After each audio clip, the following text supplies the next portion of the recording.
Hey guys, so today we are doing, I figured since I did the Beetles acrylic, I went searching and found out that Beetles had an acrylic brush. So that's what we're gonna be looking at today. Real quick before we get into that, I want to talk about something real quick. A while back I did a video for this brush, the Ibellis. Really inexpensive, decent brush. However, I have only bought this brush in a size 8. It was brought to my attention by somebody who bought this brush on my recommendation in a bigger size, that the bigger size did not perform as well. Apparently in the bigger sizes, I believe what happened is, like we talked about, some of these brushes, the more inexpensive ones, will have a small percentage of nylon to cut down costs, but it doesn't really affect the performance as long as it's just a small amount. Apparently, what it looks like happened is in the bigger brushes, they have a higher percentage of nylon, which causes the acrylic to stick and the brush doesn't hold up as well. I was unaware of this because I only purchased the smaller sizes. Thank you to Courtney for bringing that to my attention. I hate to think that people bought this brush on my recommendation and wasted their money. That is upsetting to me. So I just want to, if you're new to the channel or whatever and haven't seen that video, do not buy this brush. There are other brushes that are consistent across their sizes, like the Beetles brush or the Cads brush. They're consistent no matter what size you get, so don't take the chance on it. I apologize. I put a warning on the video, and I will be, in my future brush videos, adding a small warning about this as well. So I just wanted to touch on that really quick. Also, like I said in the Young Nails brush video, I will be using the brushes for a while before I do the videos to make sure that they hold up after a little bit of use. This one I was pretty excited to crack open. It is gorgeous. Like, let me be clear, it is very, very pretty. The wood is really nice. It's got kind of a fatter handle, so it's just a different feel. It is one of the more obese brushes, like, you know, I guys like those. So it almost, it's very, very similar to my Pana brush. Like, it's shockingly similar, except I like this one better.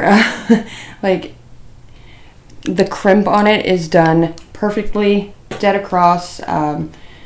It's cut evenly. It looks beautiful. It is absolutely sable, all of it. And you can tell that when you get it wet because you don't have those dark patches like you do in the other brushes that have nylon in them. You will see, because nylon absorbs the monomer differently, you'll see just patches that go all the way down of hair that are much darker than the rest.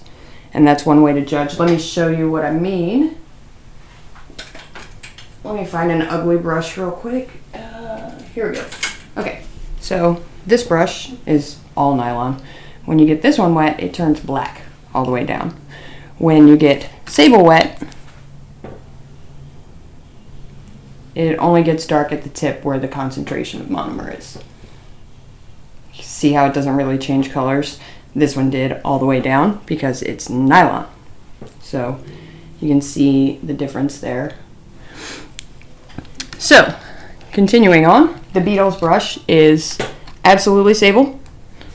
And I cannot just stress how pretty this thing is. It's gorgeous, and it's kind of like, it's not super heavy, but it's not light either. Like, it's good.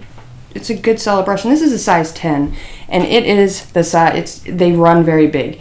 It's almost the same size as my size 12 Pana. Like, it's very close. So they definitely run big. If you're looking for a true size 10, this ain't it. This is bigger than my size 12 and other brushes too. So let me see. All right, we are gonna get started here.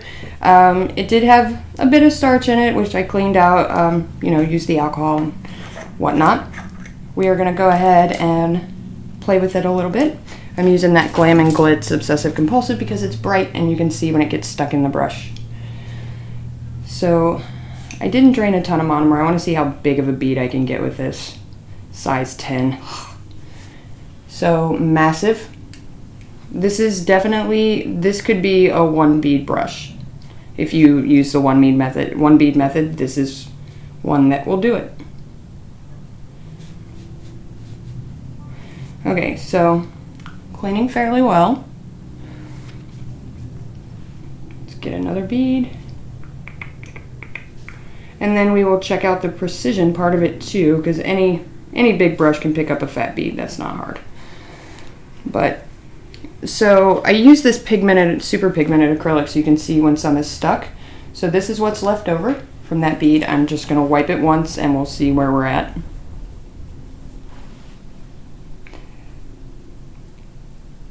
So it's cleaning out very well, which is another sign that it's all sable. Like, so far, really impressed. Really impressed. All right, now we're going to see how it lays. So let me pick up this one. And if you're going to drain the bead, when you go to drain it, there's still a lot of monomer in it, so it does hold quite a bit, which the McCart brush didn't do that. Like, it wouldn't release monomer to save my life. I could not get it to lay a proper bead. So I was thinking about it, like, McCart doesn't even sell acrylic. I don't know why they were selling acrylic brushes. And they are a cruelty-free company, so I get why they didn't use sable. But, like, if you don't sell acrylic and you're not going to use the typical materials, like, why bother? Just seemed weird to me, you know? So this is laying, like, beautifully. Like, you guys can see, it's just so smooth. I'm not having to go back and, like, pat it over and over. I'm really, really impressed. Alright, so we're going to get up to the fake cuticle up here. And then I'm going to go in with a cuticle bead so we can see how precise it gets up there. Because that's important. You want something that's going to be able to get into those small spaces too. And it's still cleaning off really well. And I'm not being particularly careful with it, so... You see how smooth that's laying? Like, I'm really impressed with the Beetles brush. I did not expect this after, you know, the acrylic wasn't the best, so I wasn't expecting a ton. You know, I expected middle of the road, maybe. But this is just going really well. Okay, so we're going to use this part as our cuticle. We're going to see, because it is kind of fat, so it doesn't have that super precise point on it. So I want to see how close we can get without getting it on the handle. So we got our little bead.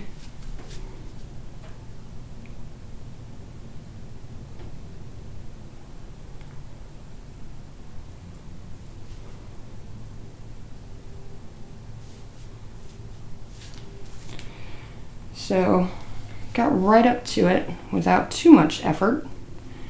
Now let's clean it. See how close we can get. Ooh, I don't know if you guys can see that, but it got right into that crease without removing the acrylic from the actual swatch part, but it got it off the handle. That was kind of impressive. I don't know if you guys can see how close that is. So precision works great, which I didn't expect a ton.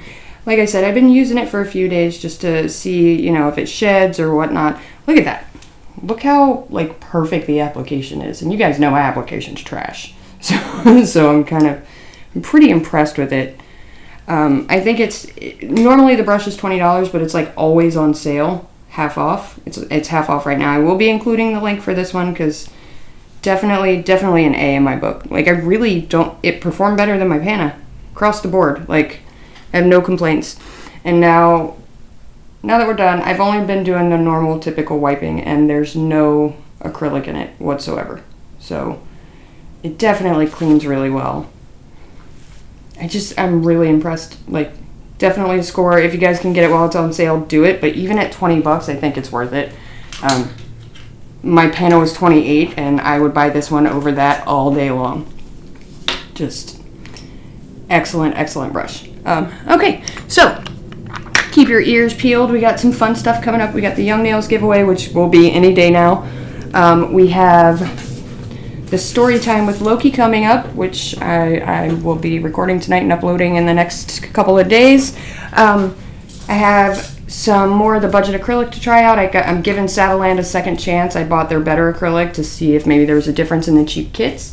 I have some car lash coming because I know a lot of people use that because it's pretty inexpensive on Amazon. So we're going to test that out too. So thank you guys so much for hanging out with me. And as always, thanks for watching.